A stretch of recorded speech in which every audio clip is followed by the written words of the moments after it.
रोज का वचन। रोज के वचन में आपका स्वागत है। दिन 61। और मेल बलि की जिससे कोई यहोवा के लिए चढ़ाए व्यवस्था यह है, यदि वह उसे धन्यवाद के लिए चढ़ाए तो धन्यवाद बलि के साथ तेल से सने हुए अखमीरी फुलके और तेल से चुपड़ी हुई अखमीरी रोटियां और तेल से सने हुए मैदे के फुलके तेल से तर चढ़ाए। और वह अपने धन्यवाद वाले मेलबलि के साथ अखमीरी रोटी भी चढ़ाए। और ऐसे एक एक चढ़ावे में से एक एक रोटी यहोवा को उठाने की भेंट करके चढ़ाए। वह होमबलि के लोहू के छिड़कने वाले याजक की हो। और उस धन्यवाद वाले मेलबलि का मांस बलिदान चढ़ाने के दिन ही खाया जाए, उसमें से कुछ भी भोर तक शेष न रह जाए। पर यदि उसके बलिदान का चढ़ावा मन्नत का व स्वेच्छा का हो, तो उस बलिदान को जिस दिन वह चढ़ाया जाए उसी दिन वह खाया जाए, और उसमें से जो शेष रह जाए वह दूसरे दिन भी खाया जाए। परंतु जो कुछ बलिदान के मांस में से तीसरे दिन तक रह जाए वह आग में जला दिया जाए। और उसके मेल बलि के मांस में से यदि कुछ भी तीसरे दिन खाया जाए तो वह ग्रहण न किया जाए और न पुन में गिरा जाए, वह घृणित कर्म समझा जाएगा। और जो कोई उसमें से खाए उसका अधर्म उसी के सिर पर पड़ेगा। फिर जो मांस किसी अशुद्ध वस्तु से छू जाए वह न खाया जाए, वह आग में जला दिया जाए। फिर मेल बलि का मांस जितने शुद्ध हो वे ही खाए, परंतु जो अशुद्ध होकर यहोवा के मेल बलि के मांस में से कुछ खाए वह अपने लोगों में से नाश किए जाए।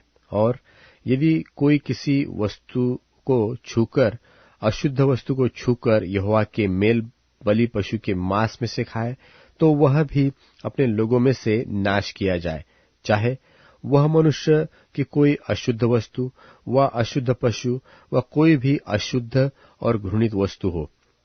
फिर यहोवा ने मूसा से कहा, इस्राएलियों से इस प्रकार कह कि तुम लोग न तो बैल की कुछ चर्बी खाना और न भेड़ व बकरी की, और जो पशु स्वयं मर जाए और जो दूसरे पशु से फाड़ा जाए उसकी चर्बी और काम में लाना, परंतु उसे किसी प्रकार से खाना नहीं। जो कोई ऐसे पशु की चर्बी खाएगा जिसमें से लोग कुछ यहोवा के लिए हवन करके चढ़ाया करते हैं, वह खाने वाला अपने लोगों में से नाश किया जाएगा। और तुम अपने घर में किसी भांति का लोहू, चाहे पक्षी का चाहे पशु का हो, न खाना। हर एक पक्षी या प्राणी जो किसी भांति का लोहू खाएगा वह अपने लोगों में से नाश किया जाएगा।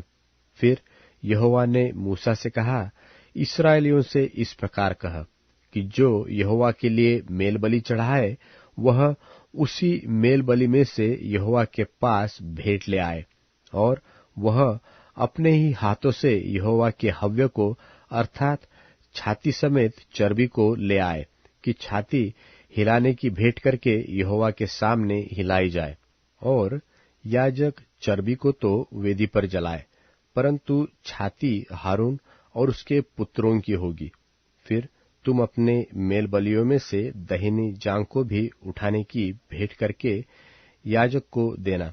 हारून के पुत्रों में से जो मेलबलि के लोहू और चर्बी को चढ़ाए, दहिनी जांग उसी का भाग होगा, क्योंकि इस्राएलियों के मेलबलियों में से हिलाने की भेंट की छाती और उठाने की भेंट की जांग को लेकर मैंने याजक हारून और उसके पुत्रों को दिया है कि यह सर्वदा इस्राएलियों की ओर से उनका हक बना रहे। जिस दिन हारून और उसके पुत्र यहोवा के समीप याजक पद के लिए लाए गए, उसी दिन यहोवा के हव्यों में से उनका यही अभिषिक्त भाग ठहराया गया। अर्थात जिस दिन यहोवा ने उनका अभिषेक किया उसी दिन उसने आज्ञा दी कि उनको इस्राएलियों की ओर से यही भाग नित मिला रहे। उनकी पीढ़ी पीढ़ी के लिए उनका यही हक ठहराया गया। होम बलि, अन्न बलि, पाप बलि, दोष बलि, याजकों के संस्कार बलि और मेल बलि की यही व्यवस्था है। जब यहोवा ने सीनै पर्वत के पास के जंगल में मूसा को आज्ञा दी कि इस्राएली मेरे लिए क्या क्या चढ़ावे चढ़ाए, तब उसने उनको यही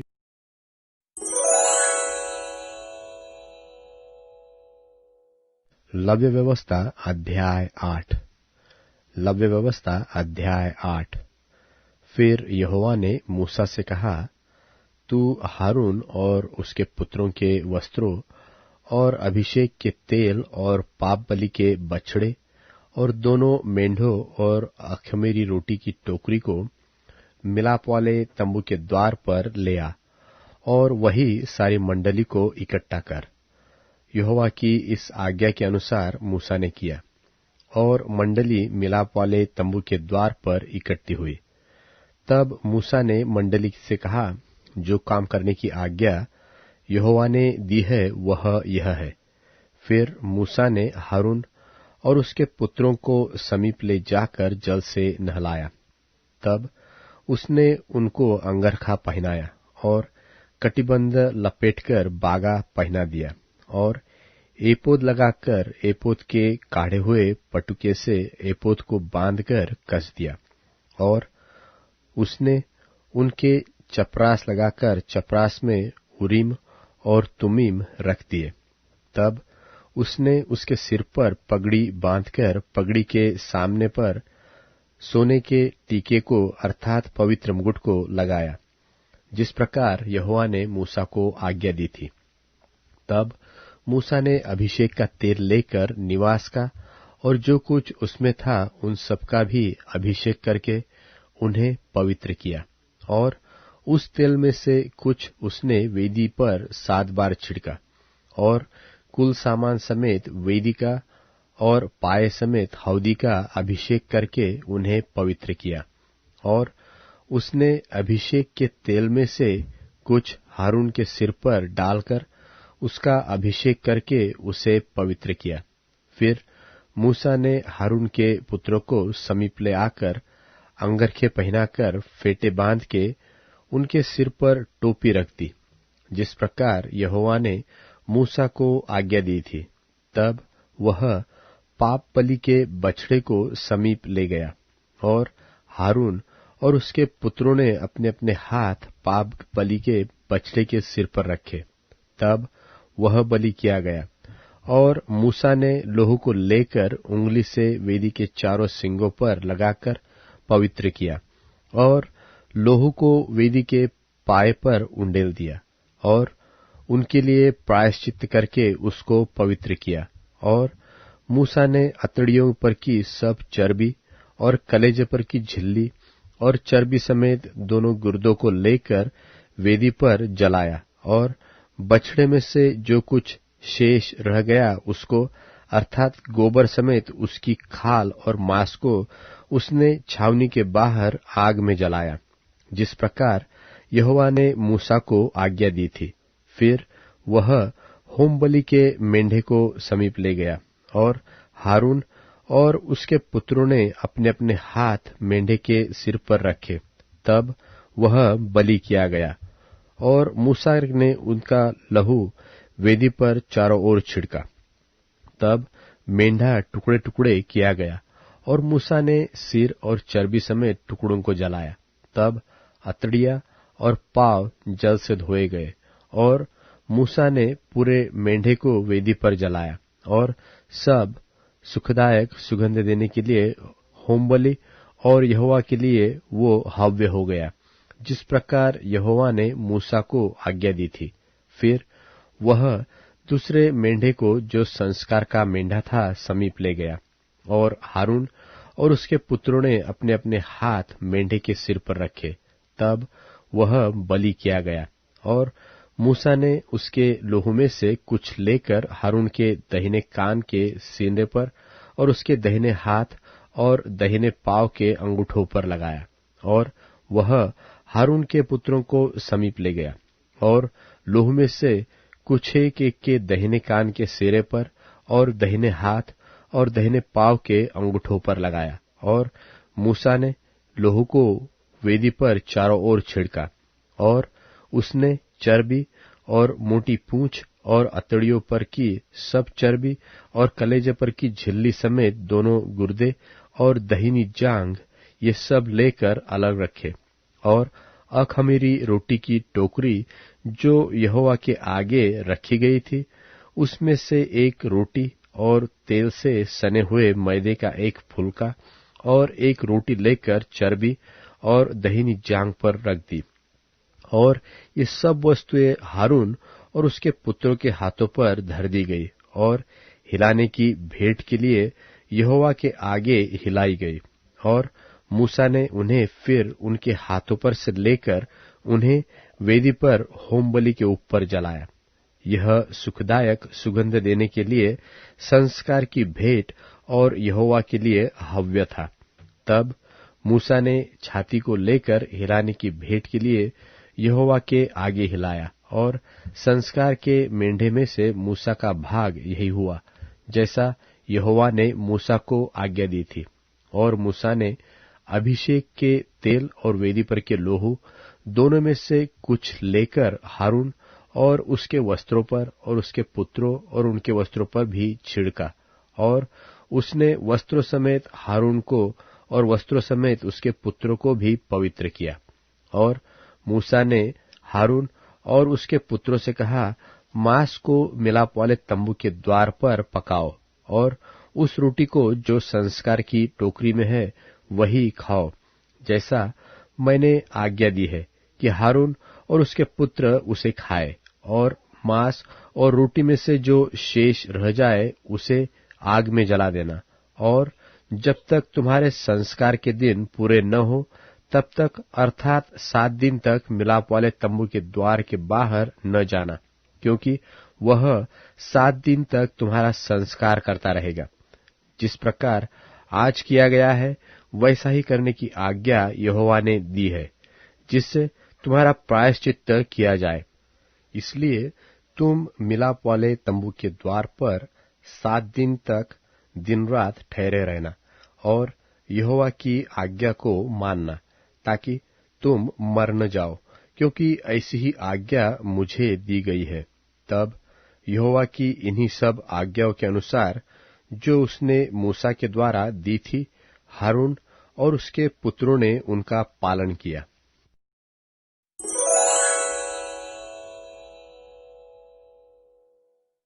मरकुस अध्याय 11।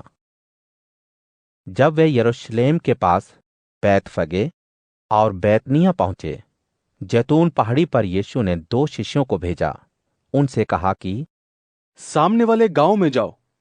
जैसे ही तुम वहां पहुंचो, तुम एक गधी के बच्चे को, जिस पर कभी कोई नहीं बैठा है, बंधा हुआ पाओगे। उसे खोलकर ले आओ। यदि कोई तुमसे कुछ कहे, ये तुम क्यों कर रहे हो, तो कहना कि प्रभु को इसकी जरूरत है, वो तुरंत तुम्हें ले जाने देगा। वह लोग वहां से निकल पड़े और वहां पहुंचने पर दरवाजे के पास गधी के बच्चे को बंधा पाया और उसे खोला।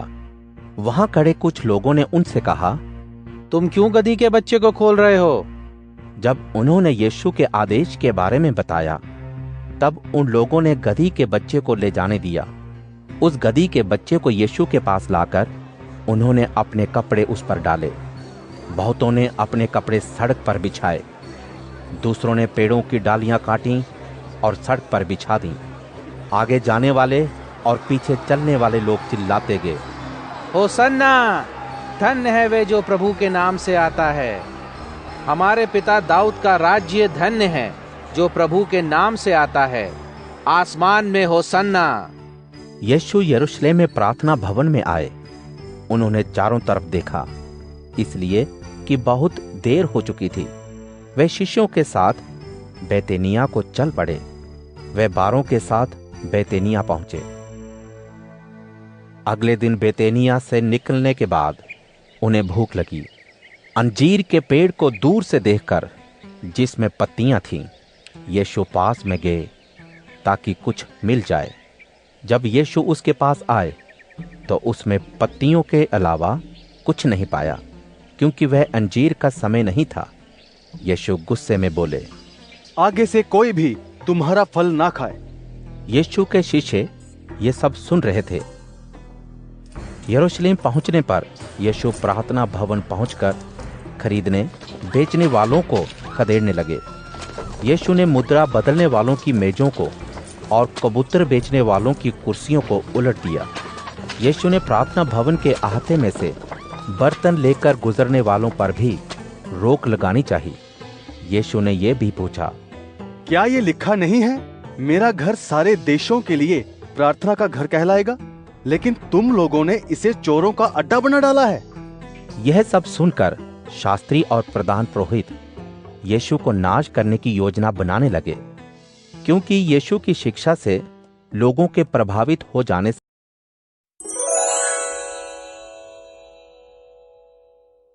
अध्याय 28।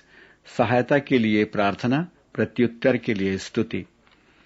हे प्रभु, मैं तुझको ही पुकारता हूँ। हे मेरी चट्टान, मेरी पुकार अनसुनी ना कर। ऐसा न हो कि तू चुप रहे और मैं मृतक लोक को जाने वालों के समान मृतक हो जाऊं। जब मैं सहायता के लिए तुझको पुकारूं, जब मैं तेरे पवित्र मंदिर के अंतर्गृह की ओर हाथ फैलाऊं, तब मेरी विनती सुन। तू मुझे दुर्जनों और कुकर्मियों के साथ दूर न कर। वे पड़ोसियों से शांति की बातें तो करते हैं, पर अपने हृदय में बुराई रखते हैं। उनके कामों के अनुसार, उनके कर्मों की बुराई के अनुसार तू उन्हें प्रतिफल दे। उनके हाथ के कामों के अनुसार उन्हें प्रतिफल दे।